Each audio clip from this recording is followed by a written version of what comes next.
हां नमस्कार. आता आपण ना टाटा AIचा प्रोफिट हा एक प्लॅन आहे तो बघूया. हा आपल्याला हेल्थ आणि वेल्थ अशा पद्धतीने दोन्ही पद्धतीने बेनिफिट देणारा एक प्लॅन आहे.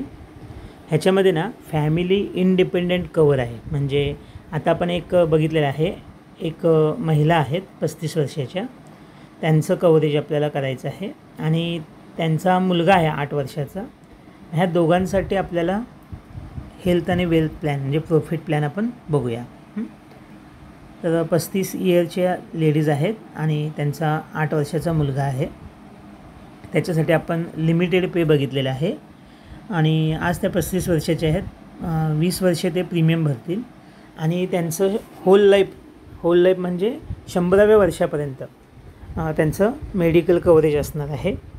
म्हणजे पुढची 65 वर्षे त्यांची टर्म असणार आहे. हे आपण बघितलं, 20 वर्ष प्रीमियम भरणार आणि पुढचे 65 वर्ष कव्हरेज असणार. किती असणार आहे कव्हरेज? तर इथे आपण बघू शकतो हॉस्पी कॅश म्हणून आहे. तर पर डे 4000 रुपीज. म्हणजे कुठल्या आजारामुळे जर हॉस्पिटलमध्ये ॲडमिट व्हावं लागलं तर प्रत्येक दिवशी त्यांना 4000 रुपये मिळणार. असे वर्षाचे 15 दिवसाचे एकूण प्रत्येक वर्षी 60,000 रुपये त्यांना मिळणार. त्यांचा जो मुलगा आहे 8 वर्षाचा त्याच्यासाठी 2500 आहे. प्रत्येक दिवसाला 2500 असे वर्षाचे 15 दिवस असे एकूण 37,500 रुपये त्यांना मिळणार. त्याच्यानंतर सर्जी कॅश आहे. तर ज्या सर्जरी सांगितलेल्या आहेत तर त्या सर्जरी 1.5 लाखापर्यंतची सर्जरी त्या वर्षामध्ये करू शकतात आणि दरवर्षी ते रिन्यू होत जातं. मुलासाठी सुद्धा 1 लाखापर्यंतची सर्जरी म्हणजे सर्जरी ते आली तर त्यांना 1 लाख रुपये त्यांच्या अकाउंटवर जमा होणार. क्रिटिकॅश म्हणजे 50 प्रकारचे क्रिटिकल आजार आहेत तर त्या पद्धतीचा जो आजार असेल तर त्यांना 4 लाख रुपये मिळणार क्रिटिकल. आणि तसंच मुलासाठी 2 लाख रुपये मिळणार. ते एकदाच असणार आहेत. पूर्ण 65 वर्षामध्ये त्यांना एकदाच हे क्रिटिकलचे पैसे मिळणार. सर्जी कॅश मात्र दरवर्षी रिन्यू होत जातात. हॉस्पी कॅश दरवर्षी रिन्यू होत जाते. आता आपण सर्वायवल पिरियड 0 घेतलेला आहे. म्हणजे आजारपण आल्यानंतर लगेच जरी मृत्यू झाला तरी ज्या समजा क्रिटिकल आजारामुळे मृत्यू आला असेल तर ते क्रिटिकॅश पण भेटणार, अधिक त्यांचं जे सम ॲश्युर्ड आहे ते सुद्धा भेटणार आहे. अशा पद्धतीने पुढे आपण restoration of benefit of hospi cash म्हटलेलं आहे. म्हटलेलं आहे.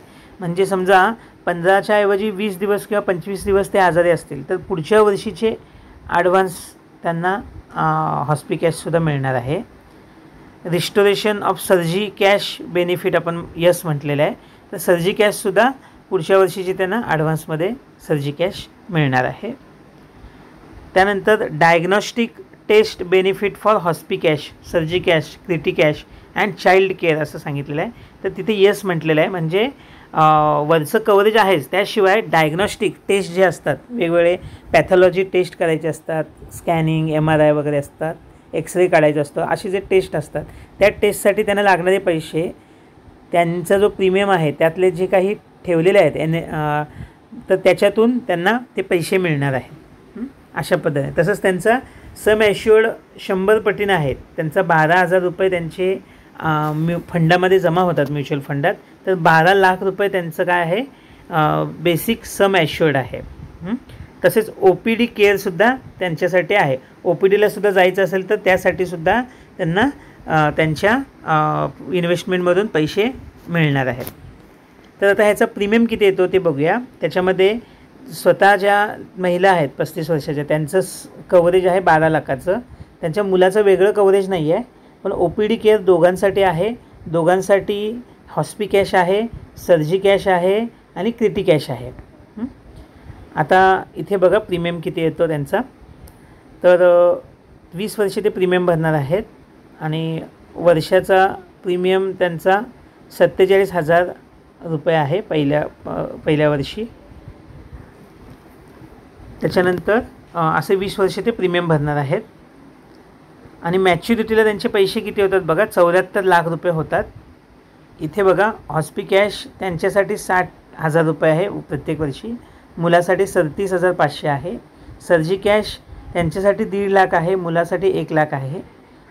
क्रिटी कॅश त्यांच्यासाठी 4 लाख आहे आणि मुलासाठी 2 लाख रुपये आहे आणि 12,000 रुपये त्यांचे दरवर्षाचे त्या 47मधले म्युच्युअल फंडामध्ये इन्व्हेस्ट होणार आहे, टाटाच्या फंड्समध्ये इन्व्हेस्ट होणार आहे आणि ते अगदी आपण 8% जरी बघितलं तरीसुद्धा मॅच्युरिटीला 74 लाख रुपये होणार आहेत.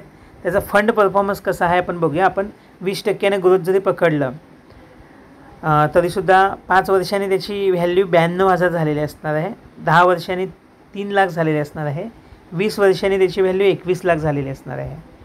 ते कोणत्याही OPD कारणासाठी, टेस्टच्या कारणासाठी किंवा कोणत्याही मेडिकल रिझनसाठी ते पैसे काढू शकतात. ते टॅक्स फ्री इन्कम असतो. 25 वर्षांनी ते 52 लाख होणार आहेत, 30 वर्षांनी त्याचे 1,24,00,000 होणार आहेत. तर अशा आणि मॅच्युरिटीच्या वेळी तुम्ही बघू शकाल तर किती झालेले आहेत. 567 अब्ज म्हणजे 5 अब्ज 67 हां बरोबर 567 अब्ज 53 लाख नाही 5 अब्ज 67 कोटी 53,43,389 रुपये त्यांच्या मॅच्युरिटीला पैसे झालेले असणार आहेत. ते त्यांच्या वारसाला मिळणार आहेत. म्हणजे अशा पद्धतीने हे फंड वाढत जातात आणि हा आहे प्रॉफिट. म्हणजे तुमचं हेल्थचं कव्हरेज पण घेतो तुमच्या 100 वर्षाच्या आयुष्यापर्यंत आणि तुमची वेल्थसुद्धा वाढत जाते. आता आपण मेडिक्लेमच्या तुलनेत बघितलं तर फक्त आता 20 वर्षे भरायचे आहेत, पुढचे आपल्याला पैसे भरायचे नाही आहेत. उलट आपल्याला जो काय फंड वाढलेला आहे तो पैसे आपल्याला परत इतर कामांसाठी, मेडिकल रिझनसाठी आपण वापरू शकतो. अशा पद्धतीचा हा प्लॅन आहे. तुम्हाला याबद्दल अधिक माहिती हवी असेल तर डिस्क्रिप्शन बॉक्समध्ये नंबर दिलेला आहे, त्याच्यावर संपर्क करू शकता. नमस्कार.